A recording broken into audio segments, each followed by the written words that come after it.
இதெல்லாம்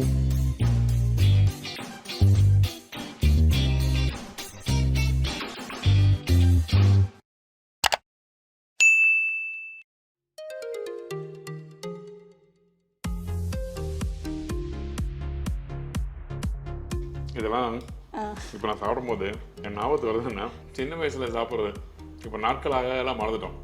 ரொம்ப அருமையா இருக்கு. நம்ம வீட்டு பிள்ளைங்களுக்கு கொடுத்தீங்கன்னா வாரி வாரி சாப்பிடுவாங்க. இது பழைய காலத்து ஒரு ஃபுட்டு. இது இப்போ வந்து பார்த்தீங்கன்னா இந்த இது யாருக்குமே தெரியறது இல்லை. நிறைய பேர்த்துக்கு இது மறந்து போச்சுன்னா உணவு இது. வணக்கம், நான் ஷெப்தீனா. Welcome back to ஷெப்தீனாஸ் kitchen. இன்றைக்கி நம்ம எங்கே இருக்குன்னா கோயம்புத்தூர் வந்திருக்கோம். கோயம்புத்தூர் ரெசிபிகள் பார்த்தீங்கன்னா கடந்த 4 மாதமாக நிறைய பார்த்துட்டு வரோம். அந்த மாதிரி இன்றைக்கி நம்ம பார்க்க போகிறது நல்ல ஒரு ஹெல்த்தியான ஒரு ரெசிபி. அந்த ரெசிபி என்னன்னா கம்பு மாவு சொல்கிறாங்க. மாவுன்னு ஏன் சொல்கிறோம்னா அந்த காலத்துலலாம் வந்து திணை, அரிசி, தானிய வகைகளெல்லாம் இடித்து மாவாக செஞ்சு தான் அது வந்து இனிப்பு சேர்த்து சாப்பிட்டாங்க. அதனால வந்து அதுக்கு பேர் வந்து கம்பு மாவு. ஆனால் இது புட்டு மாதிரியே தான் இருக்கும். நாங்கள் வந்து கம்பு மாவுன்னு சொல்கிறாதையே. இது வந்து அடிக்கடி நம்ம உடம்புக்கு எடுத்துக்கணும். கஞ்சி எடுத்துக்கலாம், சாப்பாடாக எடுத்துக்கலாம். இந்த மாதிரி ஏதாவது ஸ்நாக்ஸு அந்த மாதிரி செஞ்சு சாப்பிடலாம். வாசமாக இருக்கிறங்காட்டி குழந்தையிலேருந்து வயசானவங்க வரைக்கும் எல்லாருமே சாப்பிடலாம். நார் சத்து நிறையா இருக்குது. இது வந்து எல்லாத்துக்கும் உகந்த ஒரு உணவு. இந்த கம்பு மாவு சொல்லும் போது வந்து நம்ம நார்மலாக வந்து வீட்டில் இந்த சத்து மாவு கஞ்சி பண்ணுவோம்ல அந்த மாதிரி நினச்சேன். ஆனால் அப்படி இல்லை. இது வந்து உதிரி புட்டு மாதிரி இருக்கும். ஓகே, இனிப்பு இருக்கும், சாப்பிட்றதுக்கு நல்லாயிருக்கும். 2-3 நாள் வச்சு சாப்பிடலாம், நல்லாயிருக்கும். இந்த கம்பு மாவை பார்த்தீங்கன்னா இங்கே வந்து தானிய வகைகள் அதிகமாக வந்து யூஸ் பண்ணுறாங்க. அதே மாதிரி இந்த கம்பு விளைச்சல் வந்து இங்கே கொங்கு பெல்ட், பொள்ளாச்சி இந்த மாதிரி சைட்லாம் அதிகமாக இருக்கிறதுனால என்ன பண்ணுறாங்கன்னா இதில் வந்து பார்த்தீங்கன்னா சாப்பாடு பண்ணலாம், பக்கோடா பண்ணலாம், என்ன நிறைய வகை பண்ணலாம். இதில் வந்து இந்த கம்பு மாவுனா என்ன, எப்போ பண்ணுவாங்க, ஒரு நல்லது கெட்டதுன்னா இந்த மாதிரி கம்பு மாவு செய்வோம். அடுத்தது பார்த்தீங்கன்னா நம்மளுக்கு ஈவினிங் டைம் ஏதாவது ஒரு ஸ்நாக்ஸ் சாப்பிடணும், அந்த மாதிரி டயத்தில் இது சாப்பிடுவோம். வாரத்துக்கு ஒரு நாள் அந்த மாதிரி கூட செஞ்சு சாப்பிடுவோம். குழந்தைகளுக்கெல்லாம் இது அடிக்கடி செஞ்சு சாப்பிடுவோம். நான் சாப்பிட்டு பார்த்தேன், ரொம்ப நல்லா இருந்தது. அது என்ன பார்த்தீங்கன்னா இந்த ராகி மாவில் புட்டு பண்ணுவோம்ல அதே மாதிரி. ஆனால் இந்த கம்பை வந்து நல்லா வறுத்துட்டு அதுக்கப்புறம் பொடி பண்ணி வேக வச்சு அதுக்கப்புறம் வந்து அதில் வந்து இனிப்புக்கு வெல்லம், தேங்காய்லாம் போடுறாங்க. இந்த ப்ரிப்பரேஷன் கொங்கு ஸ்டைலில் எப்படி பண்ணுறாங்க, அது எப்படி பண்ணுறோம்னு சொல்லி இந்த ரெசிபி கேட்டு தெரிஞ்சு போகிறோம். அதுக்கு முன்னாடி நம்ம யாரை மீட் பண்ண போகிறோம்னா நம்மளோட அக்கா மனோன்மணி அக்கா மீட் பண்ணலாம். வணக்கம். கொங்கு மண்டலத்தில் வந்து தானிய வகைகளுக்கு ரொம்ப முக்கியத்துவம் தருவோம். இங்கே வந்து கம்பில் வந்து இன்றைக்கி வந்து கம்பு மாவு செய்ய போகிறோம். இங்கே வந்து நாட்டுக்கம்பு, காலேஜ் கம்பு 2 வகையாக இருக்குது. இன்றைக்கி வந்து நாட்டுக்கம்பு யூஸ் பண்ணி நம்ம புட்டு மாதிரி பண்ணுறோம். அது வந்து நாங்கள் வந்து கம்பு மாவும் சொல்லுவோம். அது வந்து பார்த்திங்கன்னா சொந்தங்கள் எல்லாம் ஒன்று சேரும்போது அந்த மாதிரி செஞ்சு சாப்பிடுவோம். வணக்கம். வணக்கம். எப்படி இருக்கீங்க? நல்லா இருக்கிறேன். நீங்கள் எப்படி இருக்கிறீங்க? ரொம்ப ரொம்ப நல்லா இருக்கேன். வீட்டில் எப்படி இருக்காங்க? எல்லாரும் நல்லா இருக்கிறாங்க. Very good, very good, super. இன்னைக்கு நம்ம என்ன பண்ண போகிறோம்? இன்னைக்கு வந்து நாங்கள் செய்கிறது கம்பு மாவு. அடிக்கடி வீட்டில் வந்து அந்த மாதிரி ஸ்வீட் எல்லாம் செஞ்சு சாப்பிடுவோம். அதனால இன்னைக்கு வந்து கம்பு மாவு எப்படி செய்யறது அப்படின்னு பார்க்கலாம். சரி, ஓகே. அதுக்கு முன்னாடி இந்த ரெசிபிக்கு தேவையான பொருட்கள் சொல்லுங்க. எத்தனை பேர் சாப்பிடலாம் இதை நம்ம செய்யறது? இது செஞ்சோம்னா ஒரு 10-15 பேர் சாப்பிடலாம். கம்பு ஒரு 1/2 கிலோ எடுத்துக்கலாம். கருப்பட்டி ஒரு 1/2 கிலோ. தேங்காய் வந்து நம்மளுக்கு தேவையான அளவு. அப்புறம் வந்து நெய், அப்புறம் ஏலக்காய், சின்ன பிஞ்ச் அளவு உப்பு, அவ்வளவுதாங்க. இப்போ ஆரம்பிச்சலாமா? ஃபர்ஸ்ட் நம்ம என்ன பண்ண போறோம்? பவுடர் பண்ண போறோமா? ஆமா, இது வறுக்கிறோம். கம்பை வந்து வறுக்கிறோம். வாசம் வர்ற வரைக்கும் வறுக்கிறோம். ஸ்லோவா வச்சு வறுக்கணும். ஓகே. அதுக்கு முன்னாடி இந்த கம்பு க்ளீன் பண்ற பக்கம் ஒன்று இருக்குல்ல, அதை பத்தி சொல்லுங்க. இப்போ எங்காவது சின்ன சின்ன கடைகள் இந்த மாதிரி சந்தை அந்த மாதிரி எல்லாம் வந்து வாங்கும்போது பார்த்தீங்கன்னா கம்புல மண், கல் அந்த மாதிரி எல்லாம் இருக்கும். இதை வந்து நம்ம ஊற வச்சு அரிச்சு எடுத்து ஒரு வெள்ளை துணியில் காய போட்டு எடுத்து பக்குவமாக வச்சுக்கலாம். பார்த்தீங்கன்னா அப்புறம் நம்மளுக்கு கீழே கல் மண்ணெல்லாம் இருந்துக்கும், அதை க்ளீன் பண்ணிக்கலாம். தண்ணியில் இருக்கும். அது கம்பு மட்டும் இல்லை, இந்த கேழ்வரகு இந்த மாதிரி தானிய வகைகளை வந்து எல்லாத்தையும் அதே மாதிரி க்ளீன் பண்ணி எடுத்து வச்சுக்கலாம். நல்லா புடைச்சிக்கலாம். அப்படியே நல்லா கழுவி காய வச்சு நம்ம புடைக்கிறத விட தண்ணியில் போட்டு அரிச்சு காய போட்டோம்னா அந்த தூசி, சிறு தூசி, மண் இதெல்லாமே அடியில் நின்றுக்கும். நல்லா காய போட்டு எடுத்து ஸ்டோர் பண்ணி வச்சுக்கலாம். வந்து அடுப்பத்தை வச்சிடலாம். அடுப்பத்தை வச்சுட்டு கொஞ்சம் கொஞ்சமாக போட்டு தீயை கம்மியாக வச்சு ஸ்லோவாக வறுக்கணும். வாசம் வர்ற வரைக்கும் வறுக்கணும். பொரிய விடக்கூடாது. பொரியக்கூடாது. பொரிஞ்சு அது இந்த பாப்கார்ன் மாதிரி அப்படி ஆயிருங்க. கம்பு பொரி மாதிரி ஆயிருங்குது. சூடு வந்து மிதமான சூடுல வச்சு வாசம் வர்ற வரைக்கும் வறுத்தா போடலாமா? இல்லை, சூடாகட்டும். எதுக்கு சூடாகட்டும் சொன்னீங்க? வடக்கல் சூடானதுக்கப்புறம் இது போட்டோம்னா தான் ஃப்ரை பண்ணுறதுக்கு இதாக இருக்கும். எல்லா பக்கம் ஈவனாக சூடாக இருக்கும். இதை போட்டுட்டு நம்ம சூடு பண்ணக்கூடாது. இது முக்கியமான விஷயம். எத்தனை பேருக்கு தெரியல. இது மாதிரி வறுக்கும் போது வந்து அது அரிசியாக இருக்கலாம், இல்லை கம்பாக இருக்கலாம், இல்லை வேறு எதுனா பொருள் வறுக்குன்னா அந்த சட்டி வந்து கொஞ்சம் சூடாக இருக்கணும். அதுக்கப்புறம் போடும்போது தான் அவள் வறுக்கிறதுக்கு ஈஸியாக இருக்கும். எடுத்த உடனே நீங்கள் போட்டிங்கன்னா இதில் பை மிஸ்டேக்காக வந்து கொஞ்சம் அந்த ஈரத்தன்மை அப்படின்னா இருந்துன்னா அப்படின்னா 1-2 கீழே வந்து பிடிக்க ஆரம்பிக்கும். ரைட்டா? சூடு பண்ணிட்டு தீய ஸ்லிம்ல வச்சுக்கலாம். ஸ்லிம்ல வச்சுட்டு கொஞ்சம் கொஞ்சமா போட்டு ஃப்ரை பண்ணி எடுத்து பண்ணிக்கலாம். சரி, இப்போ பாதி பாதியாக போட்டு பண்ணுறோம்ல. இதுலயே வந்து இது வந்து சிறு கம்புங்க, பெரிய கம்பும் இருக்கு. இது சிறு கம்பு நல்ல ருசியாகவும் இருக்கும், மணமாகவும் இருக்கும். பெரிய கம்பு யூஸ் பண்ணலாமா? யூஸ் பண்ணலாம். ஓகே. எல்லா பக்கமும் சிறு கம்பு கிடைக்காது, எது கிடைக்குதோ அது யூஸ் பண்ணிக்கலாம். ஊர் சைடில் கிடைக்கும். ரைட்டா? ஆமா, இங்கே கிடைக்கும். Okay, right. இந்த கம்பு போடும்போது நாங்கள் அந்த 1/2 கிலோ போட்டிருக்கோம் பார்த்தீங்கன்னா பாதி பாதியாக போட்டு வறுத்து யூஸ் பண்ணுறோம். இது எதுக்காக பாதி பாதியானா இந்த இடத்துல மொத்தமாக நீங்கள் போட்டுனா உங்களுக்கு சரியாக வறுபடாது, வறுக்க முடியாது. அதனால் என்ன பண்ணுறோம், பாதி பாதியாக போடுறோம். வெயில் காலத்தில் வந்து இந்த கம்பெல்லாம் நிறைய யூஸ் பண்ணுறோம். கம்மங்கூழ் குடிக்கிறோம், சாப்பாடு அந்த மாதிரி எல்லாம் யூஸ் பண்ணுறோம். வெயில் காலத்தில் தான் யூஸ் பண்ணுறோம். எப்போ நம்மளால முடியுதோ அது அப்போல்லாம் எடுத்துக்கலாம் அந்த கம்பு வந்து. ஓகே, ஒன்றும் இல்லை. இது வந்து நம்ம வறுத்து நீங்கள் வந்து இந்த மாதிரி வச்சுலாம். நீங்கள் சொல்கிறீங்களா, அலசி காய வச்சு இது மாதிரி வறுத்து இதில் ஒரு 2 சீரகம் போட்டு ஒரு சின்ன துண்டு சுக்கு போட்டு நீங்கள் பவுடர் பண்ணி எடுத்தீங்கன்னா எப்போல்லாம் வேணாலும் இங்கே சாப்பிடலாம். சில பேர் சுக்கு பிடிக்காது. சுக்கு எதுக்காக போடுறோன்னா இந்த வெல்லம் போடுறதுல சுக்கு யூஸ் ஆகும். இல்லை கொஞ்சம் காரமாக உப்பு போட்டு சாப்பிடணும் அப்படின்னு சொன்னால் வெறும் சீரகமும் கம்பும் 90% அளவுக்கு பவுடர் பண்ணியிருக்கணும். அந்த மாதிரி வந்த பிறகு சுடுதண்ணில் போட்டு சாப்பிட்டா அது கஞ்சி டெய்லி மார்னிங் பிரேக்ஃபாஸ்ட்டில் சாப்பிடலாம். இதெல்லாம் வயசானவங்க தான் அதிகமாக சாப்பிட்றாங்க. இப்போ வந்து குழந்தைகள் இந்த மாதிரி எல்லாம் யாருமே சாப்பிட்றது இல்லை. அவங்களுக்கு எந்த மாதிரி பிடிக்குதோ அந்த மாதிரி கூட இதெல்லாம் செஞ்சதெல்லாம். காரம் வேணுனாலும் காரம், ஸ்வீட் வேணுனாலும் ஸ்வீட்டு, அந்த மாதிரி. இதில் வந்து பார்த்தீங்கன்னா சாப்பாடு பண்ணலாம், பக்கோடா பண்ணலாம், கொல்கட்டை பண்ணிக்கலாம், இனிப்பு கொல்கட்டை பண்ணிக்கலாம், எது வேணுமோ பண்ணலாம், முறுக்கு பண்ணலாம், எல்லாமே பண்ணலாம். எல்லாமே பண்ணலாம். நிறைய விஷயங்கள் இருக்கு. நம்ம எப்படி எடுத்துக்கிறது தான் முக்கியம். ரைட்டா? ஆமா.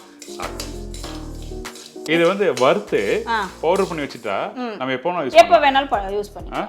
டெய்லி அப்பதான் வறுக்கணும் அவசியம் இல்லை. இதே மாதிரி வறுத்து நம்ம டப்பால போட்டு வச்சுட்டோம்னா அவசரத்துக்கு ஒரு வேலைக்கு போறவங்க அந்த மாதிரி எல்லாம் ஈவினிங் வந்தாலும் செய்யலாம், மார்னிங் வந்தாலும் செய்யலாம், ஞாயிற்றுக்கிழமை அந்த மாதிரி லீவ் டைம்ல எப்போ வேணாலும் செஞ்சுக்கலாம். வறுத்து ஃப்ரெஷ்ஷா பவுடர் பண்ணா வாசனை நல்லா இருக்கும். ரைட்டா? ஆமா ஆமா. இப்போ வறுத்து முடிச்ச பிறகு உங்களுக்கு எப்படி ஒரு சொல்லி உங்களுக்கு காமிக்கிறோம்.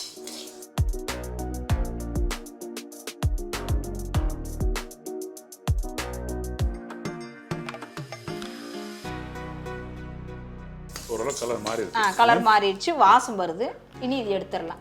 எடுத்துட்டு அடுத்த இன்னொரு டைம் இருக்கிறது போட்டு வறுத்துடலாம். 1-2 பொரியும் போது ஆஃப் பண்ணிடலாம். இல்லனா பொரிய ஆரம்பிச்சிரும். ரைட்டா? அந்த பக்கம் வரக்கூடாது. அந்த மாதிரி பக்கம் வந்தா என்ன ஆகும்? என்னன்னா மாவாகாது. இது பவுடர் பண்ற பக்குவம் எப்படி இருக்கு? பக்குவம் வந்து ரவையாட்டா பவுடர் பண்ணணும். ரவையாட்டா வெள்ளை ரவையாட்டா பவுடர் பண்ணி அப்புறம் இட்லி பாத்திரத்துல வேக வைக்கணும். சரி, ஓகே. இப்போ எனக்கு வந்து இது பவுடர் பண்ணிட்டு எனக்கு காமிங்க என்ன மாதிரி பக்குவத்துல பண்ணிருக்கேன்னு சொல்லிட்டு உங்களுக்கு நான் காமிக்கிறேன் எப்படி பண்ணிருக்கேன்னு சொல்லி.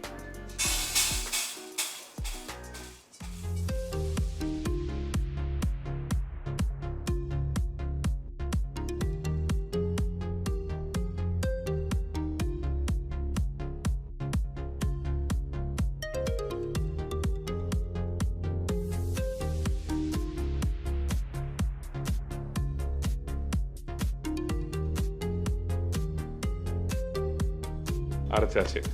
எப்படி வச்சிருக்கீங்க? நல்லா குறகுறன்னு வச்சிருக்கீங்களா? ஆமா. சிறு ரவையை அரைக்கணும். ஓகே.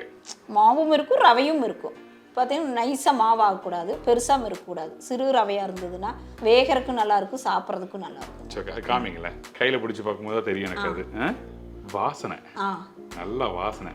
நீங்கள் இப்படி எடுத்தீங்கன்னு வச்சுங்க, இப்படி கிட்ட வரும்போது நல்ல வாசனை. அப்படி தூரமா இருக்கும் கூட தெரியல, பக்கத்துல ரொம்ப நல்ல வாசனை வருது. இது வறுத்து அரைச்சோம்னா தான் அந்த வாசனை வரும். நைஸ். இது அவங்க சொல்ற மாதிரி அந்த சின்ன ரவை மாதிரி, சிறு ரவை மாதிரி, கொஞ்சம் பவுடராகவும் இருக்கு, கொஞ்சம் குறகுறனாவும் இருக்கு. இந்த மாதிரி பக்கத்துல அரைச்சிடலாம். சரி, ஓகே. அடுத்து நம்ம என்ன பண்றோம்? அடுத்தது வந்து சுடுதண்ணி ஊற்றி பிசைஞ்சுக்கிறதையே. சரி, ஓகே. ரொம்ப சூடாக தண்ணி இருக்கக்கூடாது, ரொம்ப ஆறணும். வெகு வெகுன்னு இருந்ததுன்னா வெது வெதுன்னு சூட்டில் 2 உப்பு போட்டு பிசைஞ்சுக்கலாம். சரி, ஓகே. ஆரம்பிச்சுக்கலாம். உப்பு இதிலே போடணுமா? ஆமாம், சுடுதண்ணிலேயே சும்மா ஒரு சிட்டிகை. அந்த ஸ்வீட்டுக்கு போதுங்க. கலந்துட்டு எடுத்தோன்னு ரொம்ப ஊற்றிடக்கூடாது தண்ணி, அளவளவாக ஊற்றி பிசையணும். சரி, ஓகே.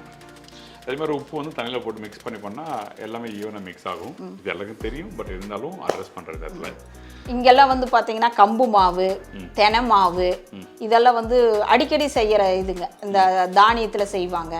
அதே மாதிரி ராகி புட்டு செய்வாங்க.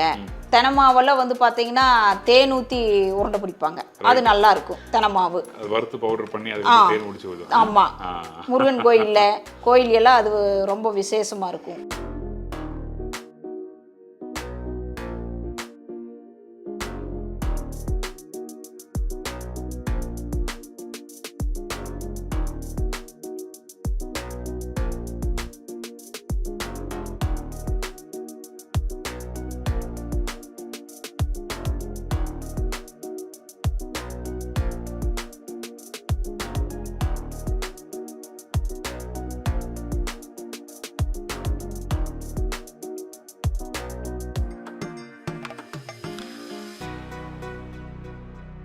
இப்போ தண்ணி ஊற்றி மிக்ஸ் பண்ணியாச்சு. இன்னும் ஊற்றணுமா தண்ணி இதில்? இல்லை அவ்வளவுதான். நல்லா எல்லா பக்கமும் ஓகே பரவற மாதிரி நல்லா பிசைஞ்சு, ரொம்ப வரவரணும் இருக்கக்கூடாது, ரொம்ப தண்ணியும் ஊற்றக்கூடாது. சரி ஓகே.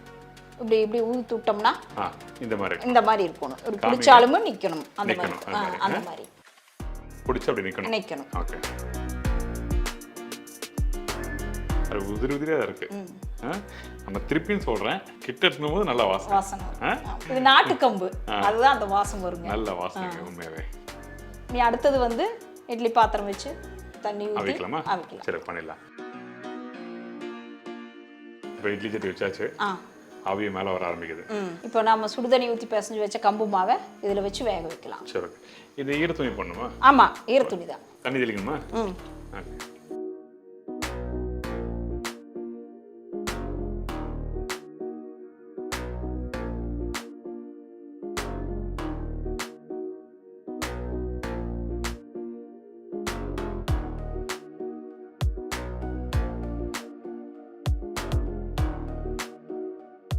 இது வந்து ஒரு தட்டில் போட்டு வேக வச்சுட்டு மறுபடியும் இன்னொரு தட்டு போடலாம். ஏன்னா ஒவ்வொரு தட்டாக தான் இது வேக வைக்கணும். கீழே அடித்தட்டு வச்சோம்னா மேலே வேகும்போது பார்த்திங்கன்னா அந்த வேர்வை கீழே விழுந்து ரொம்ப கொலன்னு ஆயிரும் மாவு. இது ஒவ்வொரு தட்டாக வச்சு வேக வச்சு எடுத்துக்கலாம். இது இன்னொரு டைம் போட்டுக்கலாம். பின் இது மூடி போட்டுடலாம். எவ்வளோ நேரம் வேகணும் அது? இது ஒரு 10 நிமிஷம் வேகும். 10 நிமிஷம். நம்ம வந்து அந்த இட்லி வேக வைக்கும் போது கொஞ்சம் அதிகமாக வேக வச்சா அந்த பக்குவம் மாற சொல்லுவாங்க. அந்த மாதிரி இதுக்கு என்ன இருக்கா? இல்லை இது வந்து 15 நிமிஷம் விடலாங்க. ஆமாம், அவ்வளோதான். வெந்த பிறகு தேங்காய் எல்லாம் போட்டு சாப்பிட்டா ஆமாம், அவ்வளோதான், முடிஞ்சது. ரெடி. வேகட்டும். அதுக்கப்புறம் இந்த தேங்காய் வெல்லம் நெய்லாம் போட்டு மிக்ஸ் பண்ணி சாப்பிட்டா ரெடி. வெந்த பிறகு சுடு சாப்பிட்டு அடுத்தது பார்க்கலாம். ரெடி ஆயிடுச்சு. இப்போ ஒரு 10-15 நிமிஷம் ஆச்சு. இப்போ திறந்து பார்த்துடலாம் வெந்திருக்குதா என்னன்னு. ஆவி கலரே மாறிடுச்சு பாருங்க. இப்போ நம்ம வேக வைக்கும் போது கலர் வந்து கொஞ்சம் இதா இருந்தது, லைட்டா இருந்தது. இப்போ வெந்த உடனே வந்து கலர் மாறிடுச்சு. ரொம்ப லைட் கலரா இருந்தது. ஆமா, சரி ஓகே. இப்போ இது வெந்திருச்சான்னு பார்த்தீங்கன்னா இப்படி நசுக்கி பார்த்தோம்னாலும் தெரியும். இப்படி திரிச்சோம்னா இப்படி பாருங்க மாவு ஒட்டாம வரும். மாவு மாதிரி இருக்காது. மாவு மாதிரி. சரி ஓகே. அடுத்தது வந்து எடுத்துடலாம். அவ்வளவுதான். எடுத்து கருப்பட்டி தேங்காய் இல்ல எடுத்து கருப்பட்டி தேங்காய் இதெல்லாம் கலந்து சாப்பிட்டுறலாம். தீக்கில எடுத்து வச்சலாமா? ஓகே. அதுக்கப்புறம் இதில் எடுத்து கொட்டுறோம். ஓகே, கொட்டிடுவா. ஓகே.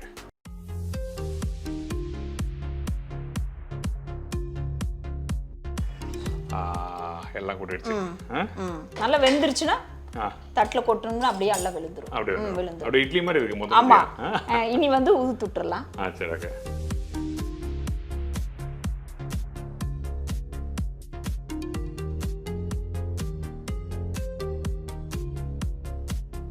இனி ஒவ்வொன்றா போட்டுடலாம். ஓகே.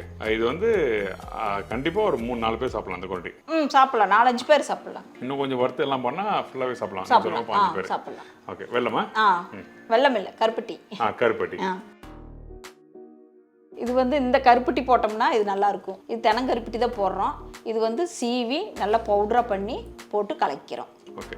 அந்த அருவாமனையில சீவிங்களா? அருவாமனையில சீவலாம், இல்ல கத்தியில சீவிக்கலாம். இதுக்கு சர்க்கரையெல்லாம் போட்டா நல்லா இருக்காது. கருப்பட்டி இல்லாட்டி அப்படி இல்லைன்னா வெல்லம் கூட போட்டுக்கலாம். வெல்லம். இது வந்து தென்னமரம் கருப்பட்டி சொன்னீங்க. ஆமா. பனைமரம் போலாமா? இல்ல இதுக்கு இதுதான் நல்லா இருக்கும். நல்லா இருக்கும். சரி ஓகே. இனிப்பு எவ்வளவு வேணுமோ அந்த அளவுக்கு போட்டுக்கலாம். சரி ஓகே.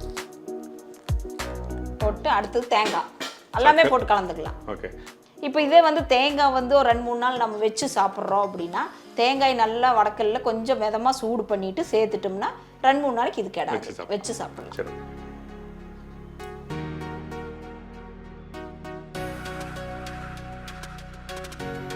அடுத்தது ஏலக்காய் வாசனை. இது எவ்வளவு நம்மளுக்கு தேவையோ போட்டுக்கலாம். வாசனை. இப்போ புட்டெல்லாம் வந்து தனித்தனியாக வச்சு அந்த புட்டு மேக்கரில் வச்சு நம்ம அவிச்சு எடுத்து சாப்பிட்றோம். இது மாவு அவிச்சு எடுத்து மிக்ஸ் பண்ணி சாப்பிட்றோம். ஆமாம். நெய் இல்லை, கடைசி இல்லைங்க. அப்படியா? ஆமாம், இதெல்லாம் மிக்ஸ் பண்ணிட்டு தான். சூடு ஊற்ற கூடாதா? இல்லை. ஏன் அப்படி? இப்போ சாப்பிட்றப்ப ஊற்றிக்கிறது மேலே. நான் ரீசெண்டாக குக்கிங் காம்படிஷன் பண்ணேன். அப்போது இந்த மாதிரி புட்டு ரெடி பண்ணியிருந்தாங்க. கம்பு புட்டு. சூடாக சாப்பிட்டா நல்லா இருக்கணும்னு சொல்லி சொன்னாங்க. நான் சாப்பிடும்போது பார்த்தீங்கன்னா அவங்க காலையில் பண்ணியிருந்தாங்க ஒரு 6-7 மணிக்கு பண்ணி அதுக்கப்புறம் அந்த குக்கிங் காம்படிஷன் 10 மணிக்கு எடுத்து வந்தாங்க. அப்போ ட்ரை ஆயிடுச்சு அப்படின்னா சாப்பிட பிடிக்குமா? ட்ரை ஆயிடுச்சுன்னா சாப்பிடலாம், கொஞ்சம் சூடாக இருந்ததுன்னா நல்லா இருக்கும் சாப்பிட்றதுக்கு. இன்னும் கொஞ்சம் சாப்பிடலாம், வரன்னு போயிருங்க ஆறுச்சுன்னா. ஓகே, பார்த்தீங்கன்னா நல்லா கலந்தாச்சு. சரி, ஓகே. கொஞ்சம் சாப்பிட்றப்ப வேணா நெய் ஒரு ஸ்பூன் ஊற்றிக்கலாம். ஓகே, கடைசியாக நெய் அப்படி ஊற்றலாமா? எல்லாம் சாப்பிட தான் போகிறோம். ஆமாம், அதனால நெய் ஒரு ஸ்பூன். ஓகே, சும்மா வாசனைக்கும் கொஞ்சம் மணமாகவும் இருக்கும். சரி, ஓகே. நெய் யூஸ் பண்ணியிருக்கோம். இது அப்படியே சாப்பிடலாம். ஆனால் எல்லாரும் வந்து ஷேர் பண்ணி சாப்பிட்றதுனால சாப்பிட்டா வந்து அது நல்லா இருக்காது. அதனால வந்து சின்ன தட்டில் இலை போட்டு ரெடி பண்ணி வச்சிருக்காங்க. இதுக்கு வந்து பழம் போட்டு சாப்பிடணும். ஆமாம், கம்பு மாவும் பழமும் ரொம்ப நல்லா இருக்கும். பார்த்தீங்கன்னா இன்னைக்கு நீங்கள் சாப்பிட்றீங்க பழத்தோட.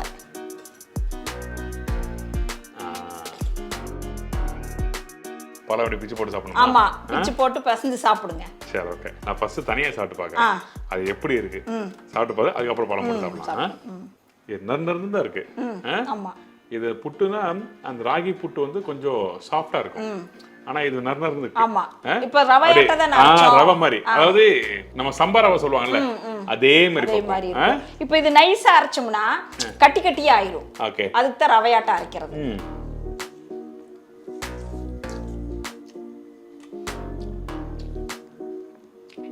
இதெல்லாம் இப்போ நான் சாப்பிடும்போது என் ஞாபகத்துக்கு வருதுன்னா சின்ன வயசுல சாப்பிட்றது இப்போ நாட்களாக எல்லாம் மறந்துட்டோம்.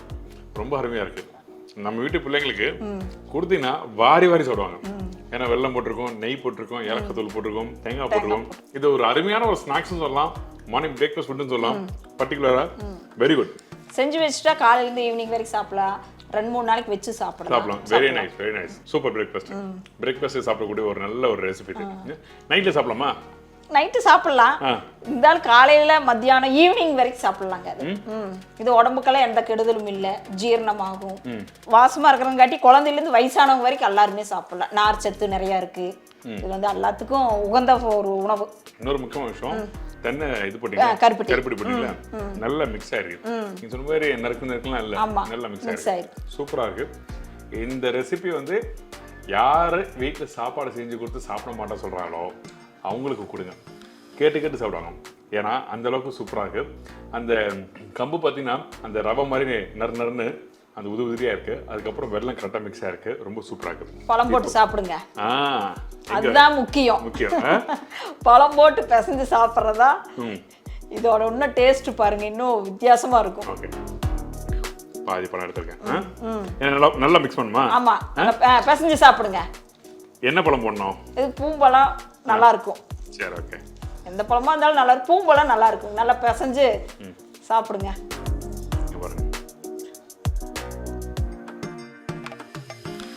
அப்படியே கெட்டியா இது லட்டு மாதிரி பிடிச்சி சாப்பிடலாம். ஆமா, சாப்பிடலாம்.